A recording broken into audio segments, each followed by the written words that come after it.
It's the Linemakers on Sporting News.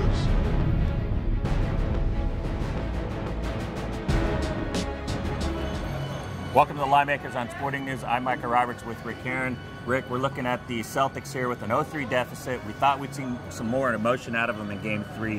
Did not happen. Is this the point where you just say they're just not coming back and you have to side with the Knicks?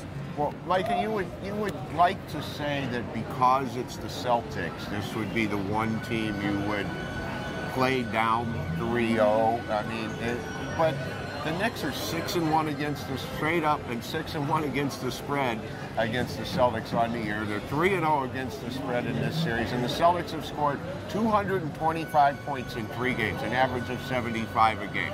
And you look at the Knicks, they've covered 18 of their last 22 games overall. And we've been saying this for a while. We're not firm believers in what the Knicks have done, and but over the long haul, we have to respect the numbers. They are playing well above the numbers that we've posted on them. And in this spot here, we're seeing about a 4.5, 5-point turnaround from Game 3.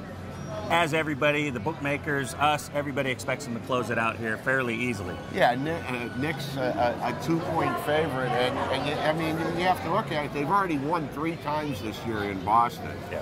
So is it that and in this series, Micah, is it that the Knicks are playing better defense, or is it that Boston just doesn't have anybody on? Just nobody else can't score. score. And nobody else. So, and Pierce is trying to take it upon himself. You're really seeing some age. Garnett had 17 boards his last game, but he just doesn't have that spring in his step, doesn't have that set shot.